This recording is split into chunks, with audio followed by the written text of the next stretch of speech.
Well, we're going to bring you the highlights for the show today, looking at the Finance Bill in the quest to enact Finance Act annually. The Federal Ministry of Finance, Budget and National Planning has so far released the draft version of the 2020 Finance Bill, and also looking at the fact that we have so many provisions that we have to take a look at. Now, the 2021 bill is also set to amend provisions of the Capital Gains Tax Act, the Companies Income Tax Act, the Industrial Development, that's the Income Tax Relief Act as well, Personal Income Tax Act, Tertiary Education Trust Fund Act, Customs and Excise Tariff Consolidation Act, the Value Added Tax Act, as well as the Federal Inland Revenue Service Establishment Act. We'll also see that of the Fiscal Responsibility Act and the Public Procurement Act. As the draft bill is still being processed and stakeholders' engagement ongoing, there are indications that some of the proposed changes may eventually not be passed into law. Now, while the new changes may also be added. Well, as we continue monitoring the developments, I'm being joined by two experts in our Lagos studio to bring some in-depth analysis on the 2021 Finance Bill. And I have with me tax partner with Deloitte, Funke Oladoke. Good to have you on the show today. And then we also have Wale Ogudare as well, the managing partner of Katana Advisory. Good to have you, Thank you, gentlemen and lady. Thank you. Now, starting off our conversation now, Funke, at this point in time, the federal government stands on having the Finance Act annually presented alongside the budget. How do you think this response to the local economy as well as the international front, the body language of the government to ensure that we have successive improvement in the state of the economy? Okay, thank you so much, and thank you for having me on the program. I think it's the reason for having it is quite laudable. If you recall, we used to have something similar to this in the past during the military era. And what has been the clamor is that, look, the economy is changing, and so the global, local economy changing, and so you must be able to align your tax policies, to best practices in the world. So that's one of the agitation, one of the reasons why we said, look, let's have the annual finance bill. So we look at some of the key provisions of the tax bill, what needs to be amended, and what needs to be deleted, because some of the provisions can actually be obsolete or not so relevant to present reality. So that was a commitment made by the federal government, and this is the second year that it's been put on. We're having it. So yeah, it's good. It's a welcome development. Everybody likes it, and if you look at the way it has gone this year, there's been a lot of stakeholders engagement where we had 3 last week thereabout, where people are able to make suggestions on what they need to see. We also need to look at the fact that, look, we can't bring everything in once, so it's a gradual process. So we look at it and we prioritize and we put the act there. So yes, it's a welcome development, and I think it's something we look forward to every year. Yes. And talking about the fiscal policy reforms that we're seeing and recommendations that are being put out now, how do you think these engagements will redefine the course of recovery for Nigeria come 2021? So I'll pick on the use of the word recovery in your statement. I don't see how the tax laws are meant to help us through any recovery. So Funke mentioned a few things. Some of the amendments to the sections, to a lot of the sections, are laudable, yes. But whilst the tax itself seems to encourage a lot of small businesses and up-and-coming businesses, it's very, very negative to large businesses and international businesses.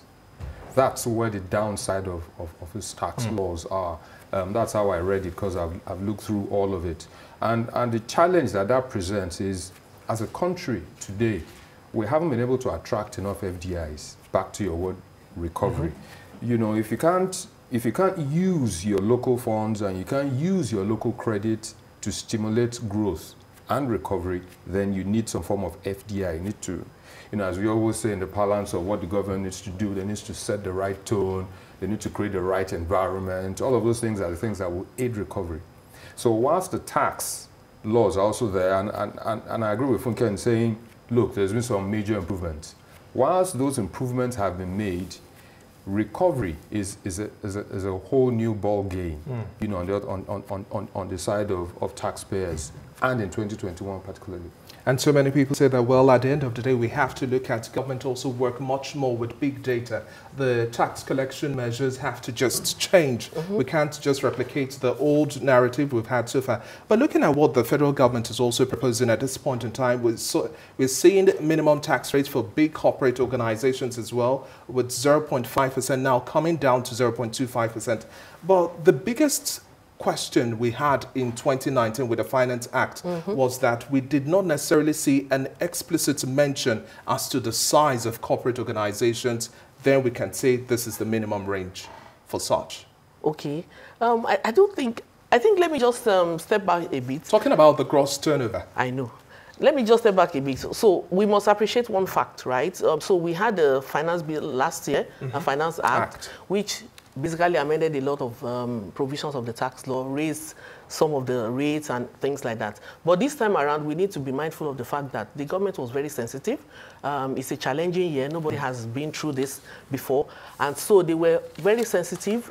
So some of the discussions around it wasn't so much of increasing government revenue, increasing tax rate, and so many other things like that. It's so much of aligning what some of the amendments that came into CITA, that is corporate income tax, to personal income tax. For instance, there were significant economic presence. Those didn't come into personal income tax last year, right? So bringing all those things, there were some of the provisions that both exist in the personal income tax and corporate income tax. They were eliminated from corporate income tax Act, but it was still in the personal income tax. So they did some form of reforms, right? And speaking to the minimum tax, so that's one of the things they also came up with, because when you look at it, we're saying that, look, if you trade and you are in business and you work in this environment, you use the resources and everything, you get to a point that you don't have taxable profit. You must still be able to give your own contribution back to the, to the economy. And so there was a minimum tax that was introduced, right, which is 5%, 0.5%. Now cut down and to so 0.25. So looking at it again, we're saying, look, this is a year that there's been so much challenge, right, in terms of, we've seen what has happened from the pandemic to so many other things. So they looked at it and again, I said, maybe 0.5% is too high. So they reduced it further. So for me, I think that's a form of encouragement, right? You might say, oh, it's not so much, but it's baby steps, right? So you can't, because again, you have to look at what we have to, every year we come up with expenditure that we want to incur, we come up with income, we have deficit, right? And how do we bridge the gap, right? I'm not saying that we should all take it in tax, right? But we have to look at how can we increase our So revenue. are you saying at this point in time, the call for a consideration in terms of what should be the gross turnover for minimum purposes is not necessarily clear? No, I think it's clear enough, because what they try to define, to make sure that, because they were, when it was introduced last year, there were so many gaps as to what should be included therein, what should be excluded, and so we're looking at it and saying, look, this is what it is. So it provides a form of guidance. It's clearer now, because you see, what is tax planning? Tax planning is looking at what the tax law has said and see where you can leverage this. And if somebody is not so smart and you just look at, what you think is your own definition of it, and you might be shortchanging yourself, right? Exactly. So I think that clarity is quite good. Well, Andy, at the end of the day, we just have to say the policies also just redefine and meet the needs of the times. Now, the federal government insists that we're not going to have any new taxes coming into bear. Yeah. But there's a clause as well. We're not having any tax waivers. Now, taking cues from other economies across the globe that are also experiencing the synchronized meltdown we're also facing at this point in time, there are still some fiscal and monetary stimulus, some way, somehow, waivers, let's just say, to be able to help the businesses and companies also sustain the time. But government stands saying there's no tax waivers that will be added now. How does that come to you? Yeah, so it comes to me negatively, obviously. And so one challenge I still have is the VAT being increased from 5 to 7.5%. Maybe we'll talk about that later. But if you look at, you've gone international. So if you look at international space and what a lot of other countries are doing compared to what we are doing in terms of finding a way to stimulate the environment, stimulate growth, stimulate business, we're not doing enough. So let me look at this from a pre-lockdown and a post-lockdown perspective. So pre-lockdown, we had issues around regulation, volatility in our foreign exchange, monetary policies, fiscal policies. We had all of those issues. Now, post-lockdown, what I have seen so far, or as a result of a lockdown, now we have supply chain issues, you know, which are now, we have financing issues. You know, getting any financing leverage from our institutions is almost akin to the proverbial camel going through the eye of a needle.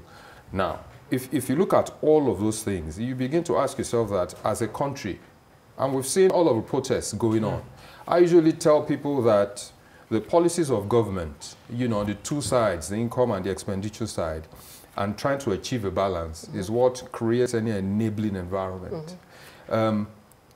My challenge also is that without creating an enabling environment is why on the ease of doing business we are now 146, I think. 46, yeah. You know, globally. So if you start looking at us from a global perspective, you know, we're not faring too well. We're not faring too well, and I don't see how we want to move into 2021 without some firm sort of policy in place to encourage people, particularly the youth. You know, if we look at Nigeria today, you know, the stats is out there, 65% are under the age of 25. You know, that major part of our population. And a lot of people tend to look at it from the urban eye area. So when I say a lot of people analyzing Nigeria, they're always looking at Lagos, Port Harcourt, and then maybe Abuja. And I'm saying you guys aren't looking at anything. If you look at the country holistically right across all the 6 regions, you know, how are these guys getting motivated to say, this is what I can do in this environment over the next year, over the next 2 years, forget 5 years, just over the next year, the next 2 years? I don't see it. Funke, do you think that government is trying to find some level of balance? We cannot break the back of government if we have to be honest with ourselves at this point in time. Yes, I think that's what is happening. Let me take you back to when we had the Finance Act last year. In fact, at the beginning of the year, what the general consensus was that it's as if the government saw the pandemic coming. So they gave a lot of concessions, right? So if we are now in a situation that we have to fund our budget, right? So the government is saying, look, we're not the tax incentives, the waivers that are there, they are still there, right? It's just that we're not giving additional ones. And the conversation might be just for this year, maybe for next year. If things pick up, yeah, we'll begin to see. So, for instance, if you have a tax refund now case, you can still put in there. If you have a tax holiday, the government is still willing to honor it, you know. So those things are there. They're not removing, they're not eliminating them from the provision of the tax. So what they're just saying is that if you need additional ones, you know, you have to be a bit careful. And, you know, for businesses, you know, part of the things that, you know, some of the things that people said last year was that, look, the government was very sensitive to small businesses and small entrepreneurs because a lot of concessions were given in that regard. So really, how much can you push? How much, we know our economy, we know, you know, how we make this money, right? So yes, they still have a deficit to fund, you know, in as much as they are also sensitive. And like you said, it's an ongoing discussion. I was quite pleased because we had 3 last week. I'm not sure whether that is the end, but there were a lot of people that dialed in, a lot of people gave suggestions. So they are taking some of these things. Well, the reality remains that all of the recommendations might not necessarily be implemented. Oh, yeah, sure. And the additional ones might be added if there's so much, yes. Yeah. Well, now, small companies are also exempted now from paying a tertiary education tax. Yes. Does this also allude to what Funke is saying, that government is sensitive to the times and trying as much as possible to assist small companies? Yes. So, you know, this thing they call a smoke screen. That's how I see it. And let me tell you why. Let me tell you why I've used that word. You see, I was just mentioning to Funke when we were coming and we were having just a side conversation that over the last 5 years, and this is where the trust in government comes in, over the last 5 years, CBN says we've spent close to about 35 trillion as a country. 73.8% of that 35 trillion has been on consumables and salary-related issues, 19% on infrastructure. Now, any country that wants to move forward must spend a lot more on infrastructure. It's, I was, you know, the last time I was here, The Nigerian Integrated Infrastructure Master Plan, NIMP, was a document that I worked on back in 2013. It was a document that clearly stated that to move Nigeria forward, you must look at your areas. There are 7 core areas of infrastructure. Look across those 7. Focus on 2. Transport and energy were the 2 that were picked. Focus on those 2. You know, they even told us how to spend.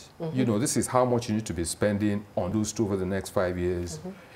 I mean, it's a 40-year document. Yeah. So, you know, we prepared it in multiples of years, 5 years. Now, the challenge I have is that pre-2013, so about 4 years before 2013, which is 2009, we've traditionally invested somewhere around 2, 3, 4 trillion on infrastructure per annum, right across the 7 core areas.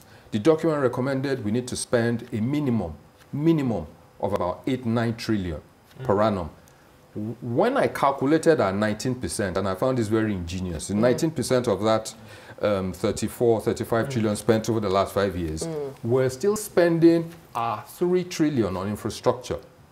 Now, if you look at the volatility in the exchange rate between 2013 and date, you can tell that what we're now spending is far lower than, you know, what we may have been spending in 2013. Now, what this tells me, and it challenges me, what this tells me is that whilst I agree with Funke, we can't break the back of government, of course, but government as well should be honest in how they spend. You can't spend close to 74% on consumables and expect any change. Well, this argument you're pushing right now just takes me back to the conversation I had with one of the representatives, the head of research and advisory as well, with budget as well, saying that at this point in time, government is not necessarily painting the truest of picture for Nigerians to see in terms of our borrowing plans and what we even have put forward as the 2021 appropriation bill. So if we still have this situation where we're having some level of mistrust, if I may say, or not to the best of clarity, how then do we believe in any sort of implementation at the end of the day? Yeah, so that is what challenges me. Yeah. So, you know, a lot of the things Funke said is very true. You know, they made some concessions on the face of it and stuff, but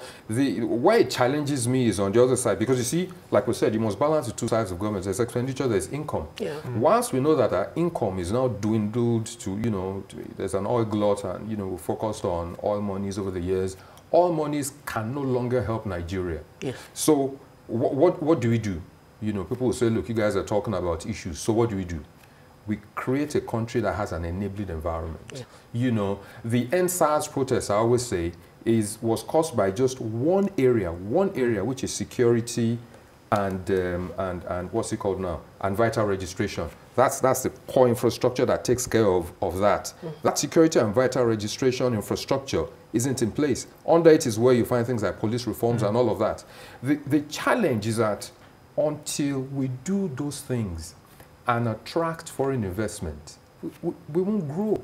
And there's only so much that these beautiful tax laws can take care of in terms of growth.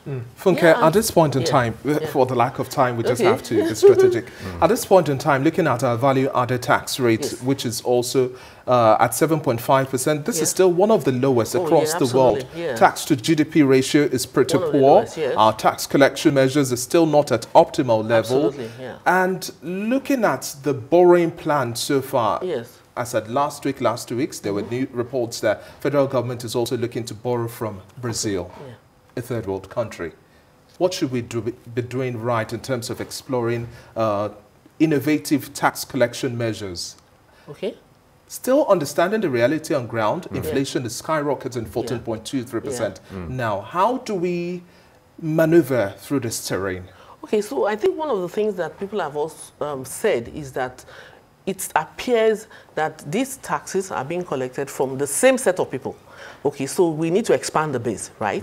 And I think that's one of the things, if you look at the Finance Act, it encourages a lot of IT-driven, you know, solutions, you know, where what we are trying to do is to see if we can capture bring as many people into the tax net, so that the pressure is not so much on us here, you know, so the more the merrier, right? So the informal sector still remains largely untapped. So at the conference, at the session we had last week, the tax session last week, one of the things people said, was that, look, we need to expand the base. How you're going to do it, you have a lot of things that you can use to capture people, maybe at the point of registering, at the point of, and that's why you have a lot of sync, people are syncing FRS database with the Corporate Affairs Commission and so many other things, so that at least if we bring so many people into the net, let's even see how we can optimize the resources locally, and then whatever difference that we have, we get it through borrowing. But let me speak to the foreign direct investment, because that's one of the things I do. Great. So it's not only tax. There's so many things government has put in place, to encourage people to come into the country. So we're talking about tax waivers, and remember that we also have tax holidays. So there are some people that when you invest in certain sectors of the economy, you don't pay taxes for maybe 5 years or 3 years, as it were. There are so many other interventions, that that government has put in place, which is again just to see how we can support businesses. Let me tell you, there's a place we're going to, as a nation.